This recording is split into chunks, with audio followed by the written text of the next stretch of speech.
You're watching the Eternal Tournament Series. And we're back for the finals of the Season 1 Invitational. It's been a super exciting road to get here.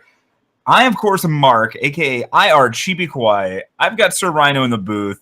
Sir Rhino, you want to give a quick rundown, then we'll just jump straight into the action? It's Argenport, and it's Argenport.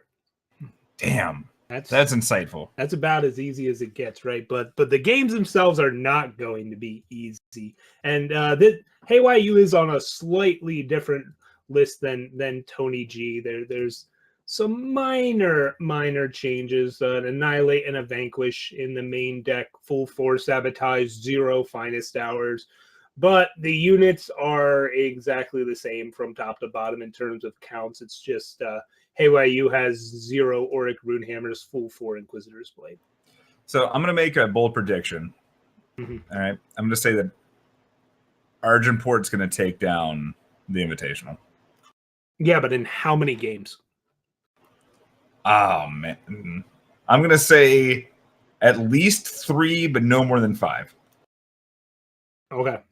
I can respect that. Really planting a flag and showing conviction. This game's underway. aReNGee's on the play and had a Crown Watch Paladin, so that's pretty good. And TonyG doesn't have a 2-drop. No, but and the Unseen Commando is going to let Crown Watch Paladin swing it for 3. TonyG sitting at 22. aReNGee sitting at 25 still. TonyG needs to get some action going. But aReNGee needs to find a shadow source and not another uncastable Crown Watch trader. And now we'll use an Annihilate on a 3/3 and start getting more war cries, but hoping to not find the fruits of this Crown Watch Paladin's labor for a few more turns, as we're saying. The best draw here for aReNGee is a shadow source. Yeah, and then this next Valkyrie Enforcer does allow Crown Watch Paladin's Aegis to be popped. But it can't attack anymore. Rip Knife will be able to play next turn. Ooh, all right. There's an Unseen Commando operating off 3 power, but aReNGee with TonyG with slightly better plays off of that 3 power. Biggest units on board, although Rip Knife Assassin don't care. No, Rip Knife Assassin don't give a. Oh well. Hey, kids friendly. Boom. Argenport banner shows up. TonyG unlocks that mythical 4th power. And he's got control of the skies and control of the ground because he's just got the biggest units all around. Yeah, but now there's another Rip Knife Assassin being played. So that's more war cries. The problem is that those Unseen Commandos are buffing each other, and that's 8 points of life every turn in the air. Yeah, TonyG drew 0 2-drops this game, and aReNGee has drawn 4 of them. And ultimately, while that fast start for aReNGee was great, could not leverage it. These war cries are going to waste in hand on this Crown Watch Trader and Auric Interrogator. Mm-hmm. And these Unseen Commandos have just taken over. Yeah, there's a sabotage from Tony just to make sure everything's all right. And Auric Interrogator is the follow-up there. aReNGee drawing the 4th power and the 2nd shadow source. A little late. Yeah. Little late. And that's going to be all she wrote for our first game of this finals match. It is still a best of 5, not a best of 7 or a best of 27 or something crazy like that. We're just going the full 5 here. And I know in the past, because we've had double elimination top 8s or things like that, sometimes you have to play a series of 2 matches. It's not the case here either. This is it. These 5 games can decide it all, or maybe just 3 games. You never know. Yeah, I mean, it's again somewhere between 3 and 5 games. I think that's a perfectly fair and reasonable spread to take.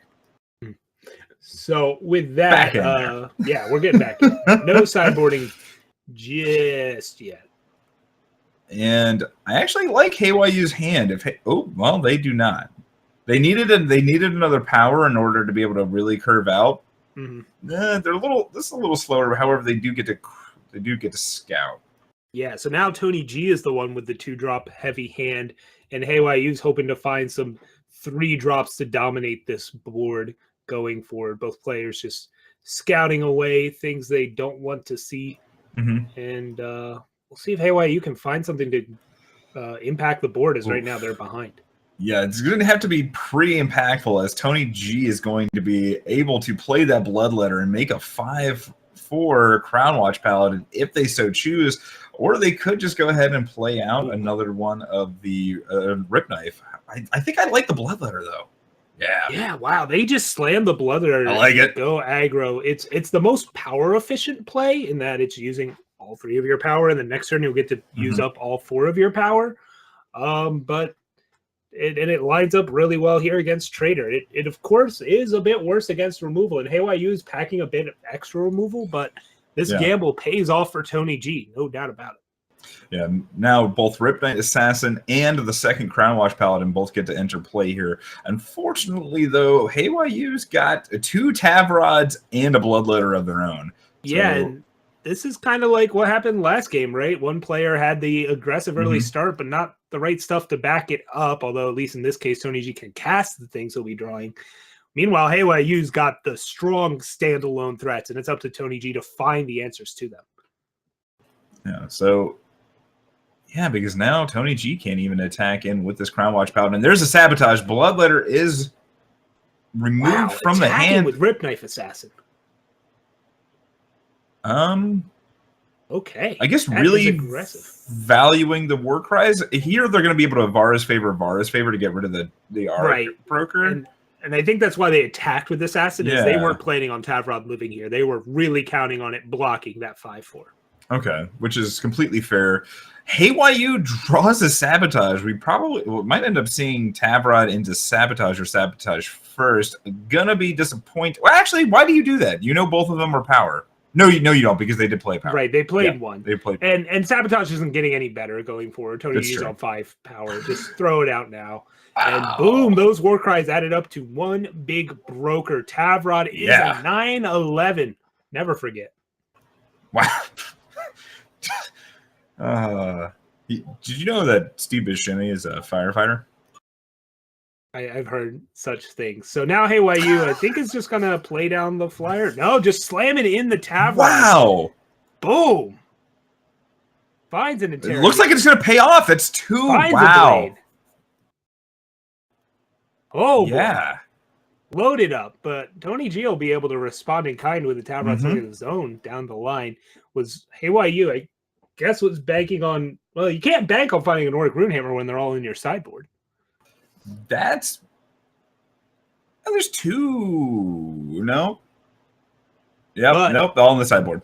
Tony G's at 22, and HYU just played a 9/3 Auric Interrogator, has a +8 Strength Inquisitor's Blade, and an Unseen Commando. So they're pretty close to lethal here, as this Tavrod not quite providing the love that HYU's did, but still an Inquisitor Blade for Tony G here. Yeah, and by getting that Tony G getting that Inquisitor's Blade, they're still going to be able to play it on the Crown Watch Paladin, which is going to allow for them to block pretty much any unit that HYU goes to 1, but if they won't die to Auric Interrogator trigger, because Unseen Commando is going to gain them a bunch of life here. Yeah. Honestly, I think I liked playing the Inquisitor Blade because you're going to get to attack with your Tavrod again next turn. And so if you have that basically revenged on the top, you get to do a lot of... and now Tavrod gets an Inquisitor's Blade and ends the game. Okay, so, HYU is 1 off of killing Tony G there. Needed to put a Blade on the biggest unit, would not have done it. If they had put Blade on Crown Watch Trader there, they would have had a blocker for this Tavrod, but it's true. They did not go that route. And Tony G takes it down. Biggest Tavrod. Very impressive. And I did hear that Tony G's sideboard plan will not be changing for this matchup. So we're still expecting the Finest Hours to be staying in. The full 4 Runehammers coming in. It's going to be interesting. Yeah, the Inquisitor Blades being taken out. Man, I don't know. It still feels weird. The Inquisitor Blades just seem so good in this matchup. They seem so good because they're the splash sample finish, bias, but not like the actual setup or the way to get there, right? They end the game, but once you get into post board, maybe it's less about doing that and more about answering everything and turning it into like a grindy Tavron matchup or letting your other flyers stand on their own strength. Okay. Yeah. I think that's completely reasonable. You know, to make that call. Yeah. Mhm. Yeah. All right. So as our players are finishing up sideboarding, is there anything that you're hoping that we're going to be seeing going into these post-board matches? Any fantastical plays? Fun and fantastical plays? Yeah. Like maybe a Crown Watch Trader killing itself somehow? I don't think that can happen in this matchup with the cards that these players are playing. But this match is back to being underway. And all right, AYU's got the big hitters, does not play the Vara's favor there, holding on to it to pop this Aegis from the Crown Watch Paladin. But now, might want to play an Unseen Commando here instead. Yeah. Also to note, HeyYU does not have, or did not take the Inquisitor's Blades out, so there are at least some number of those in the deck. Yeah, HeyYU is a fan of Inquisitor's Blade, had it as a 4 of in the main deck, and looks committed to that plan. But Tony G, clean curve here, 2-drop into 3-drop. HeyYU with nothing on the board yet, going into turn 4, but down comes the Trader. Yeah, this is where I think last turn I would have liked to have seen Unseen Commando played for HeyYU. That might have been a mistake, but I think like you're gonna be able to play the Vara's favor next turn. Yeah, I don't know. I think having a little bit of pressure and a little bit of life on the board would have been a slightly better spot. But I guess Crown Watch Paladin or Trader. Yeah, Tony G has 3 Unseen Commando and is going to just start getting to stack them up here. And then eventually, once all of those combine their strengths, even this Crown Watch Paladin will be able to swing into the Trader. And this is not looking good for HeyYU. Tony G looking to take this match 3-0 right now. Well, that's a second sleigh that's now sitting on the top for HeyYU. All right. Still can't play multiple cards a turn, though. Do you put the blade on the Trader? Does that matter? Make Tony G not have it? Let's see. No, Trader, I think you have to start slaying. Oh, yeah, because it would only have 4 strength as a blocker, which would, not be enough in the face of even 2 Unseen Commandos as they go up to 5 health. Yeah, well, yeah. And, because they'd be gaining all of life, too. Yeah, I don't know. This seems difficult, and I think you're going to have to fire off another sleigh next turn, too. Tony G there could have used Vara's favor on the Crown Watch Trader and actually got to swing with Crown Watch Paladin there, as it would have been a 4/3. So missed out on a point of damage and a war cry there.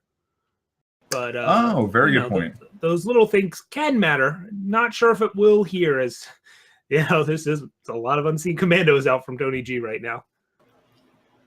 Yeah, do you agree, though, that it's probably going to have to be Slay again? No, Inquisitor Blade. All right, the Blade comes down. Interesting.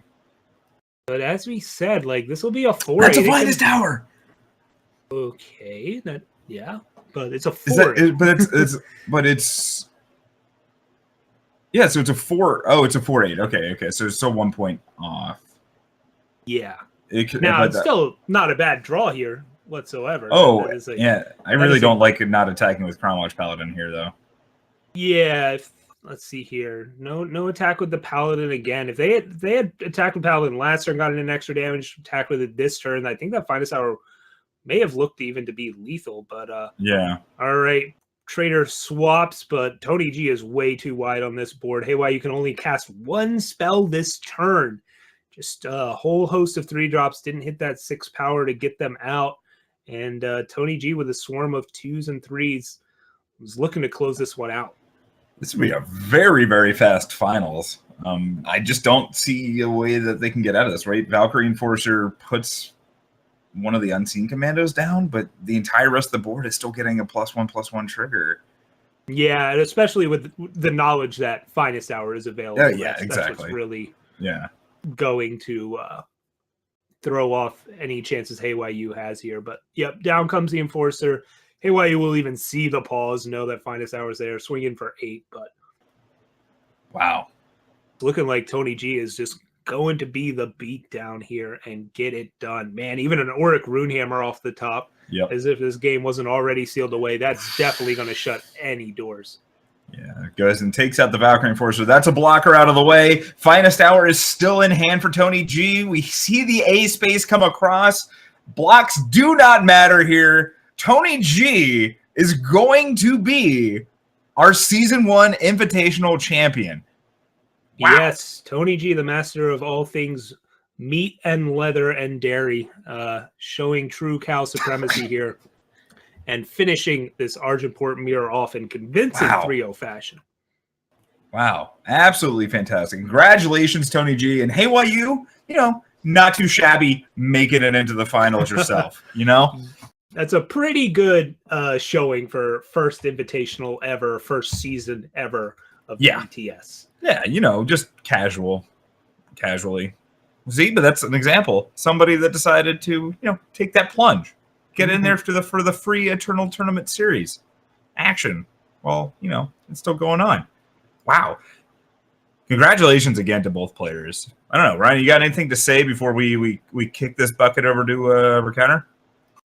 Not too much. Other than today was a whole heaping of fun. I think the Invitational brought with it some, you know, the players were playing a little safe with some of the brews today, but there's some exciting things too. And the innovations with Argenport mid-range lead to it being really explosive in terms of the plays and the draw potential. You know, before there was a lot of fun in its own way of watching these dances between Protect and Sabotage, but now it's just play the stuff, suit them up, and go to town. And that there's something to be said about that style in terms of its entertainment value. So that was a lot of fun. Of course, hats off to all the players today. Yes. They played great overall. There was really not much to be said in terms of misplays today either. It was real tight, really impressive stuff. Yes. And a whole heap of fun. And of course, thanks everybody here at the aReNGee Eternal team. And of course, most of all, Rekenner, right? So let's hand it off to him. He can bring us on home. Thanks, Rhino. Thanks to you too, Mark. So, a huge congratulations to Tony G, who has now evolved to Tony Envy winner. Had to make the awful joke. Sorry there, everyone. But no, you know, a huge congratulations to everyone that made day 2, that made top 8. You know, as was said, hey, YU, this was his first season. But I would also like to point out that it was also the first season for a lot of people in the top 8. We've had a huge amount of new player turnout, and they have shown that it's not just the old veterans that have been playing since, you know, closed beta that are good at the game. You know, Second Blue didn't quite make it all the way, but it was still his first season. He broke 1 billion records, made it to the top 8 of his first Invitational. So on and so forth and so on and so forth. We had a great showing this season, you know, record-breaking turnouts. This season's been great. Set 30 has been great. Really, I am super pumped to keep doing this and see how this grows. You know, super pumped that we've been able to increase our prize pools. Super pumped for all of this. Woo! So, my normal spiel, let's go. I would like to thank all of our players and all of our viewers. We had over 450 viewers for a large portion of today. So really, really thanks to everyone out there. You know, thanks to Second Blue, who donated his tournament winnings to gifting subs to people in Twitch chat. Giving back to the community. I'd also like to thank Miller Tool and Teehee, our producers. Teehee has put in a ton of work this weekend. Without both of them, we couldn't be doing this, but, you know, Teehee has been running the back end of this since, you know, a little bit before the pre-show started this morning. Ran it yesterday too. You know, he's been doing a ton of work. Huge shout outs to Teehee. I'd also like to thank Mengar for his deck image creation tool and X Kirby for his usual weekly highlights that he will hopefully be getting back to. And Counterbob for recording all of the interviews and deck tags we've been running in between rounds. We unfortunately, you know, I guess fortunately / unfortunately, we didn't have as much in between round time as usual. So we didn't get to run all of them, but they will be being put up on our YouTube shortly. And we will be using them for future ETS events. And also, of course, thanks to Counter Bob for spearheading our new tournament recap show, Best of 3. We run it every Tuesday night at 8 p.m. Eastern. And hopefully, we'll be able to get Tony G on for a live interview. At the very least, I think we'll have a pre-recorded interview with him.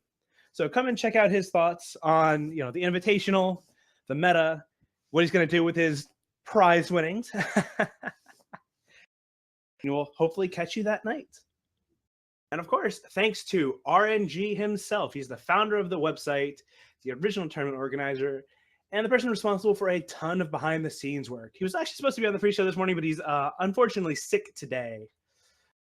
So, give him your thoughts and hope he gets well soon. And also, of course, thank you to Zenorath. He's our new tournament organizer, and he's been helping out a ton. He's been picking up on Slack for when I've been super busy, helping keep things smooth. He's partially responsible for why our in-between round time has been so short. So for everyone who's, wondered why it takes so long between rounds, well, it just turned out we needed another person on staff. But seriously, he's been doing a ton of great work for us. And so a huge thank you to our Twitch subs and Patreon backers. They make it possible for us to have our prize pools at our event. None of this would be possible without you all. Our $20 Patreon backers are Chuck Hurst, Andre Pokai, C Power Gaming, Frosty HS, Carell, Team Rankstar, David Anderson, Ryan Williams, and an honorary shout out to Why Not, aka you and me and your best friend in Twitch chat. And another set of special shout outs to Steve Washburn, you and me and your best friend, and Cedar Bridge for being the weekly highest cheers in Twitch. And of course, you can find our Patreon at www.patreon.com/RNGEternal. And finally, thank you once again to our casters, Mark, aka chibikawaii, and Sir Rhino, and also, of course, a shout out to Counter Bob, who joined us on the pre-show this morning. Mark, do you have anything to say as we close out the day? Not particularly. Maybe if you like my style, keep an eye out for my streams. I typically try to stream 3 to 4 times a week, so you shoot me a follow there if you want to listen to some of my ramblings, which is mostly just me announcing that I'm going live. You can follow me on Twitter too. IR there. So yeah, I think that's it. But yeah, excellent play by all the players today. When Rhino said that there really weren't that many, I can't think of a blatant mistake at all. Absolutely phenomenal play. It was fantastic watching and fantastic commentating on. So thank you to all the players again. Congratulations to Tony. And yeah, I think that's all I got. Thank you, Mark. And again, can't confirm his stream is great. If you like Mark's over-the-top personality when he's casting, it's cranked up to 13 during his normal stream. And Sir Rhino, do you have anything to say? I just want to say it was a pleasure, as always, hanging out here in the booth. I think it's a really fun way to experience the game and contribute to the community here at Eternal, especially because I don't have as much time to seriously play as I'd like to anymore. So not having to fret about developing the latest in tournament tech instead I get to enjoy it for what it is a really nice opportunity for me. So yeah, if you like my commentary, want to check out more about me, I do stream. I don't get to stream as regularly as I used to, but I still hop on most weeknights. You can catch me over on my channel at Sir_Rhino. So again, appreciate all the support I get in this community, and it's an absolute honor to be able to give back to it. Indeed, Rhino is he's been streaming for I think he's the longest running Eternal streamer, tied with Pojo in terms of continuous time streaming the game since way back in closed beta. Direwolf sent out the email that the NDA was lifted, and 5 seconds later, Rhino probably had OBS open and was streaming. But no, for real, he's one of the reasons I got into the ETS. Been a pillar of our community since forever ago. Huge shout out to Rhino and Pojo and all of our great content producers. Whew, so that is the end of the 2018 Season 1 Invitational. Once again, we will not be having an ETS Open next weekend. Need a little bit of a break. But I believe Darkness is going to be running the second Stranglecat Open. The rule set is your deck has to be only mono faction cards, with Annihilate being banned. You can find information about that in the tournament info channel, as well as information from any number of other tournaments. We've had a lot of tournament organizers come out. Hopefully, the scene grows and we can support all these tournaments and their events grow too. So if you want to check out tournaments that are maybe at a different time than the usual Saturday at noon Eastern, check out that channel, and maybe something that's a little more fitting to your time schedule is there. But yeah, so our broadcast schedule for the upcoming future is going to be Tuesday night. We'll have best of 3, again, the tournament recap show. It's Connor Bob, me, and aReNGee, and hopefully we'll have an interview with Tony G for it. Can't get him live; it'll be pre-recorded. And then we have Lights Out Ace streaming on Thursday night.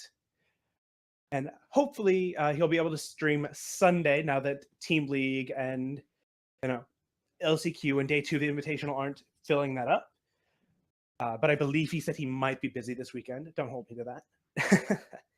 But then after that, we will be back to our usual schedule of ETS Opens every Saturday, starting with the first weekly of Season 1 on March 31st.